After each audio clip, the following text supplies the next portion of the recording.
اس کے گھر پر گاؤں کا ایک بدماش آدمی نعمان اپنی بندوق لے کر آ گیا اور علی کی طرف غصے سے دیکھ کر بولا، چل علی، مجھے ابھی کے ابھی 20,000 روپے دے، ورنہ ابھی اور اسی وقت اس گھر سے نکل جا۔ یہ کیا کہہ رہے ہیں آپ؟ میرے پاس تو کھانے کے لیے 1 روپیہ تک نہیں ہے، میں بھلا آپ کو 20,000 روپے کہاں سے لا کر دوں گا؟ جب نعمان نے یہ بات سنی تو اس کا غصہ آسمان کو چھو گیا۔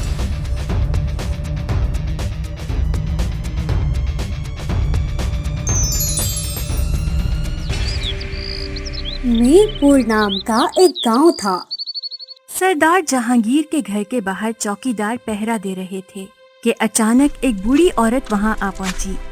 ایک چوکیدار نے بوڑھی عورت کی طرف دیکھ کر پوچھا، کیا بات ہے بڑھیا، تو یہاں کیا لینے آئی ہے؟ مجھے گھر کے اندر جانا ہے، مجھے سردار سے مدد چاہیے، میرے پاس رہنے کا کوئی ٹھکانہ نہیں ہے، میں ان سے بات کیے بغیر یہاں سے نہیں جاؤں گی۔ یہ سن کر دوسرا سپاہی غصے میں بولا، لگتا ہے تمہارا دماغ خراب ہو گیا ہے بڑھیا، کیا تمہیں معلوم نہیں کہ ہمارے سردار جہانگیر غریب لوگوں سے ملنا پسند نہیں کرتے؟ اور تو اور انہوں نے یہ حکم بھی جاری کیا ہے کہ کوئی بھی غریب انسان ان کی ریاست میں نہیں رہ سکتا، اور اگر کوئی رہ رہا ہے تو اسے یہ جگہ چھوڑ کر چلا جانا چاہیے۔ اگر ہمارے سردار کے حکم کی کسی نے نافرمانی کی تو اسے موت کے گھاٹ اتار دیا جائے گا، سمجھ گئی؟ اب سیدھی سیدھی یہاں سے نکل جاؤ، ارے بھاگو یہاں سے، نکل جاؤ۔ دونوں چوکیداروں نے اس بوڑھی عورت کو دھمکاتے ہوئے زبردستی باہر نکال دیا۔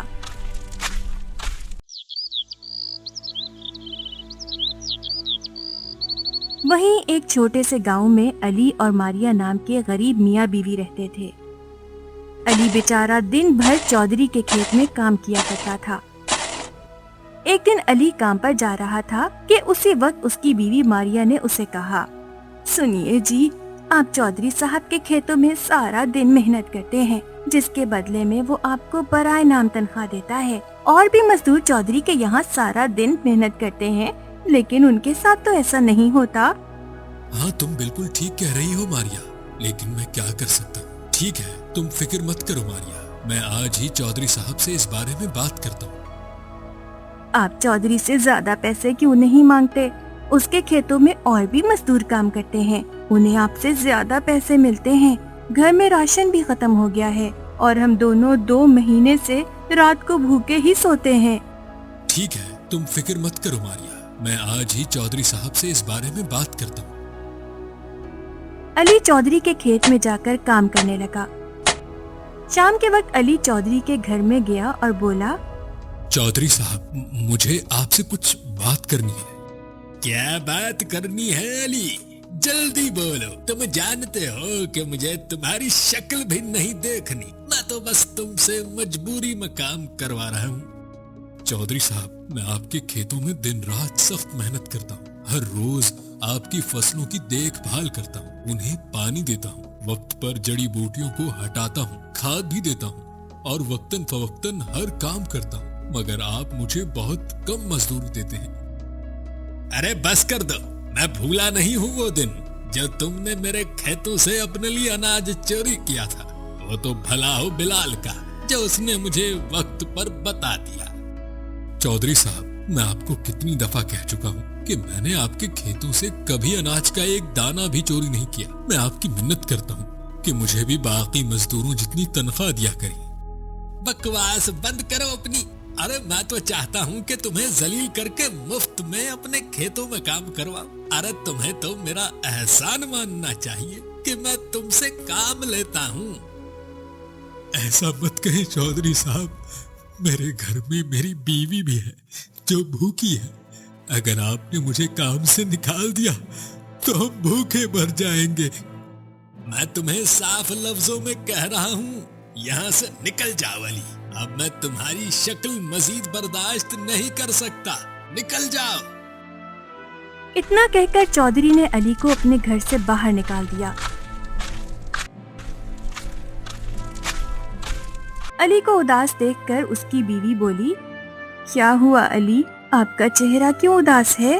لگتا ہے چودھری صاحب نے تنخواہ بڑھانے سے انکار کر دیا۔ صرف اتنا ہی نہیں ماریا، چودھری صاحب نے میری بہت بے عزتی کی، مجھے چور کہا اور پھر دھکا دے کر مجھے اپنے گھر سے باہر نکال دیا۔ اتنا کہہ کر علی زور زور سے رونے لگا۔ پتہ نہیں ماریا، ہماری یہ مشکل بھری زندگی کب ختم ہوگی؟ چودھری صاحب میرے اوپر وہ الزام لگا رہے ہیں جو میں نے کیا ہی نہیں۔ اس سے بہتر تو یہ زندگی ہی ختم ہو جائے۔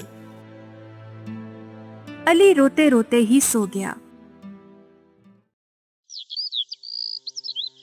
اگلے دن علی دوبارہ چودھری کے کھیتوں میں کام کرنے چلا گیا۔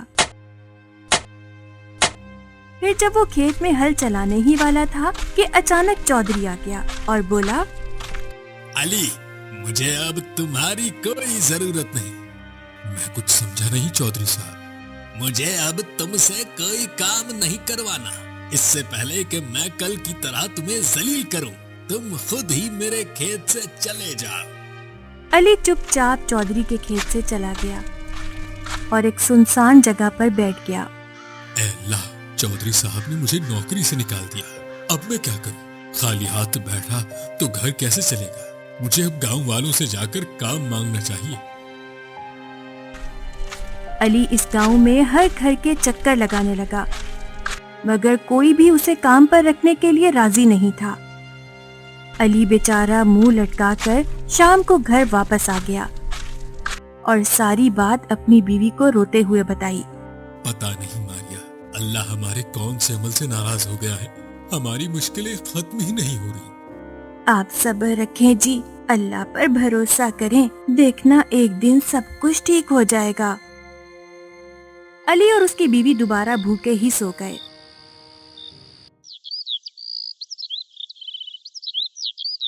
اگلے دن جب علی کی آنکھ کھلی تو اس کے گھر پر گاؤں کا ایک بدماش آدمی نعمان اپنی بندوق لے کر آ گیا اور علی کی طرف غصے سے دیکھ کر بولا، چل علی، مجھے ابھی کے ابھی 20,000 روپے دے، ورنہ ابھی اور اسی وقت اس گھر سے نکل جا۔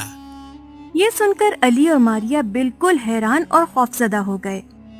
یہ کیا کہہ رہے ہیں آپ؟ میرے پاس تو کھانے کے لیے 1 روپیہ تک نہیں ہے، میں بھلا آپ کو 20,000 روپے کہاں سے لا کر دوں گا؟ جب نعمان نے یہ بات سنی تو اس کا غصہ آسمان کو چھو گیا۔ ارے لگتا ہے تو مجھے جانتا نہیں ہے، اس گاؤں میں آج تک کوئی مجھے انکار نہیں کر سکا ہے۔ اگر تیرے پاس پیسے نہیں ہیں تو دفع ہو جا اس گھر سے۔ دیکھیں، آپ ہم پر ترس کھائیں، یہ گھر ہمارا ہے، میرے پاس سچ میں اتنے پیسے نہیں ہیں، میرا یقین کریں، میں جھوٹ نہیں بول رہا۔ لگتا ہے تم دونوں ایسے نہیں مانو گے، اب تو تم لوگوں کو سبق سکھانا پڑے گا۔ چلو ماریا، چل کر چودھری صاحب سے مدد مانگتے ہیں، میں ان سے ادھار لے کر اس بدماش آدمی کو دے دوں گا، پھر جو ہی میرے پاس پیسے آئیں گے تو چودھری صاحب کو ادھار لوٹا دوں گا۔ ٹھیک کہہ رہے ہیں جی آپ۔ علی ماریا کو لے کر چودھری کے گھر آ گیا تھا، ان کے پیچھے پیچھے نعمان بھی چلا آیا تھا۔ پھر علی نے جب چودھری سے مدد مانگی تو وہ غصے میں آ گیا۔ ارے علی، تم پھر سے میرے گھر چلے آئے، میرے پاس تمہیں دینے کے لیے پھوٹی کوڑی بھی نہیں ہے، چلے جاؤ یہاں سے۔ ویسے بھی میں تمہارے جیسے غریب انسان کی خاطر اتنے خطرناک بدماش سے ہرگز دشمنی نہیں کروں گا۔ سن لیا؟ ارے تیری تو اس گاؤں میں ذرا بھی کوئی حیثیت نہیں ہے، لگتا ہے یہاں پر تو نیا نیا آیا ہے، جبھی کوئی تیری مدد کرنے کو تیار ہی نہیں ہے۔ تم کیا کہنا چاہتے ہو؟ یہ ہمارا گاؤں ہے، ہم ہمیشہ سے ادھر ہی رہتے آ رہے ہیں۔ بیوقوف آدمی، یہ تمہارا گاؤں کب سے ہو گیا؟ تم اور تمہاری بیوی کچھ ہی دن پہلے اس گاؤں میں آئے ہو۔ چودھری کی بات سن کر علی اور اس کی بیوی ماریا گہری سوچ میں ڈوب گئے۔ ان دونوں کو کچھ سمجھ نہیں آ رہا تھا کہ آخر ان دونوں کے ساتھ کیا ہو رہا ہے۔ پھر اچانک اس بدماش آدمی نعمان کی آواز ان کے کانوں میں گونجی۔ تیرے پاس اگر 20,000 روپے نہیں ہیں تو چل نکل یہاں سے، ورنہ ابھی کے ابھی تم دونوں کو جان سے مار دوں گا۔ یہ گھر اب سے میرا ہے، میں تم دونوں کو ایک لمحہ بھی اپنے گھر میں برداشت نہیں کر سکتا۔ اس سے پہلے کہ میں تم دونوں کو گولی مار دوں، دوبارہ میرے گھر میں قدم بھی مت رکھنا۔ علی، میں تم دونوں کو اب اس گاؤں میں بھی برداشت نہیں کر سکتا۔ پہلے بھی تم میرے کھیتوں سے اناج چوری کر چکے ہو، اور اب تو اتنے بڑے بدماش نے تمہارا گھر بھی چھین لیا ہے، اس لیے चलो निकलो यहाँ से, दफा हो जाओ। चौधरी और उस बदमाश नोमान ने अली और मारिया को धक्का देकर उनके घर और गांव से बाहर निकाल दिया। वो दोनों बेचारे शौहर बीवी जंगल में आकर रोने लगे। अली रोते हुए मारिया से बोला, मारिया, मुझे कुछ समझ नहीं आ रहा कि आखिर ये सब कुछ एक के बाद एक क्यों हो रहा है।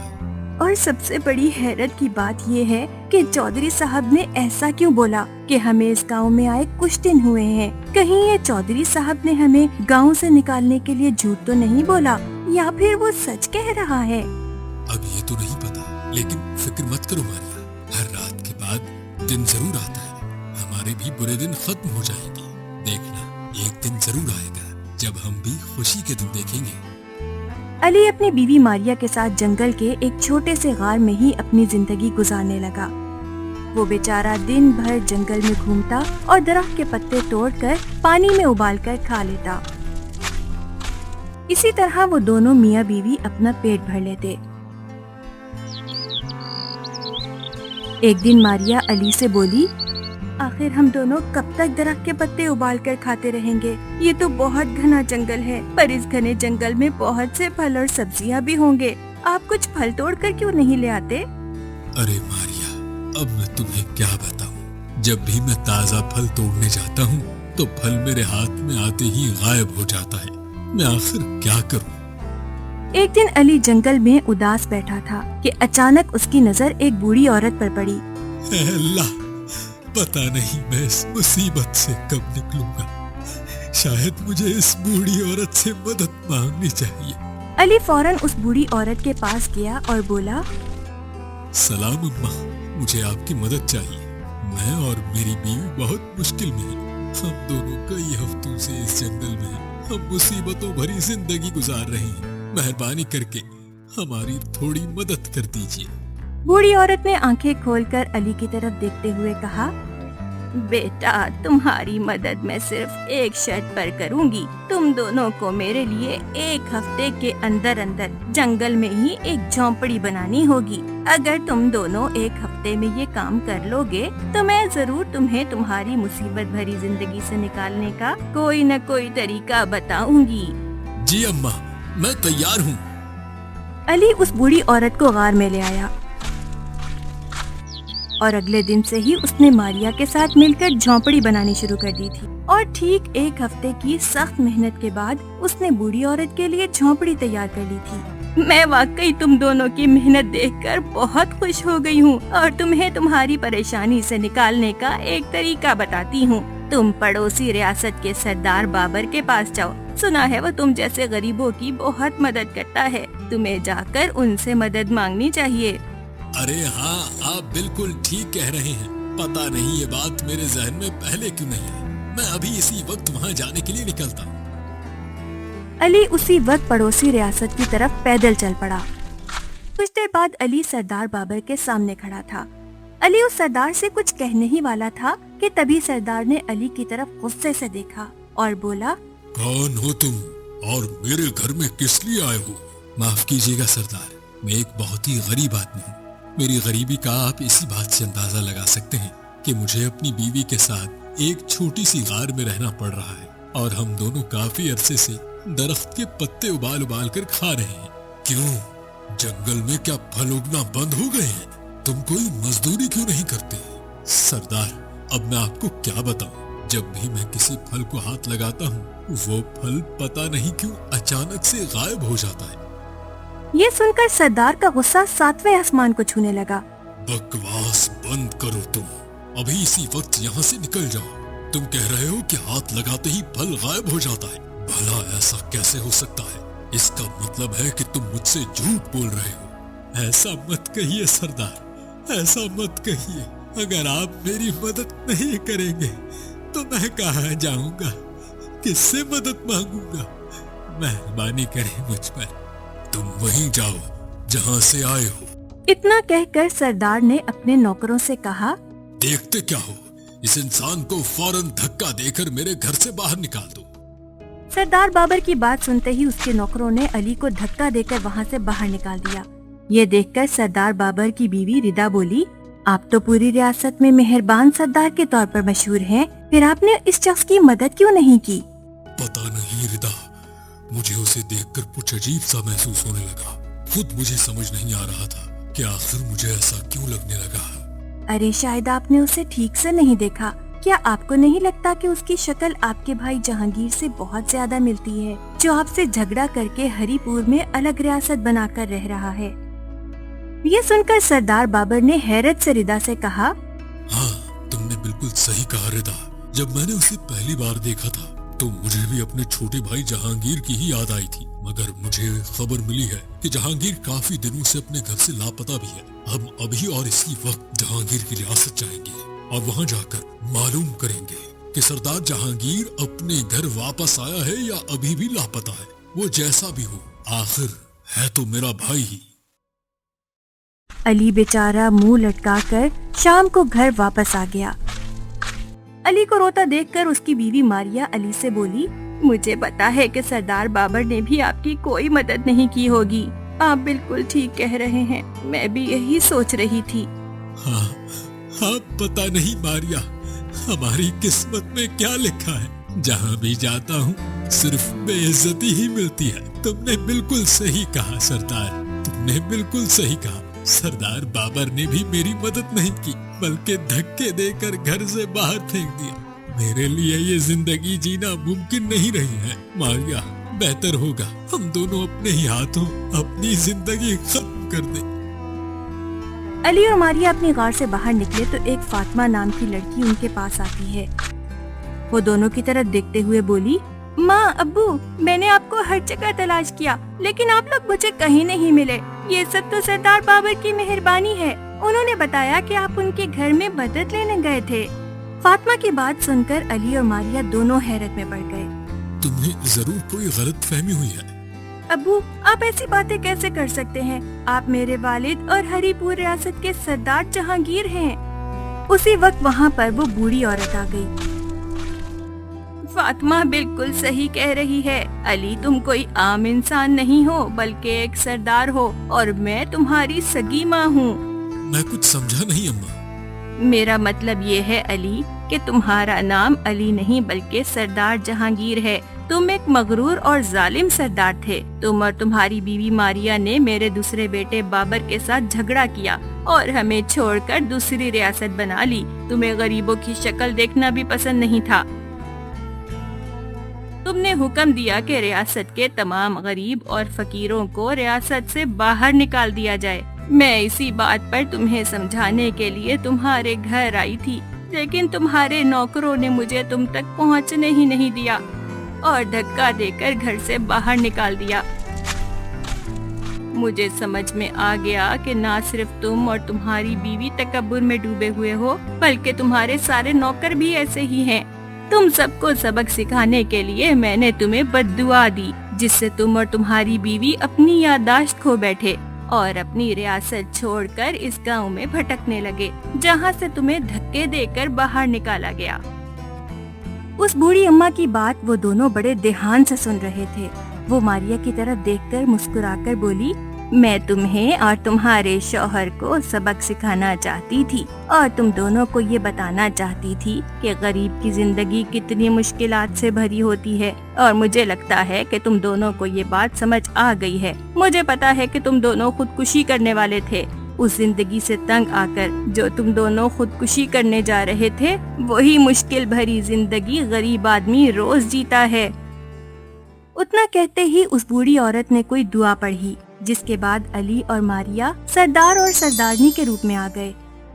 मुझे माफ कर दे अम्मा, मुझे अपनी गलती का एहसास हो गया है। मुझे ये भी एहसास हो गया है कि गरीब की जिंदगी कितनी मुश्किलात से भरी है और मुश्किल होती है। आइंदा से मैं अपनी रियासत के गरीब लोगों का बहुत ख्याल रखूंगा। माफ कर दे अम्मा मुझे। बूढ़ी औरत ने मुस्कुराते हुए उनको माफ कर दिया। जहांगीर और मारिया अपनी बेटी फातिमा और माँ के साथ अपने भाई सरदार बाबर के पास आ गया और सब मिलजुल कर रहने लगे।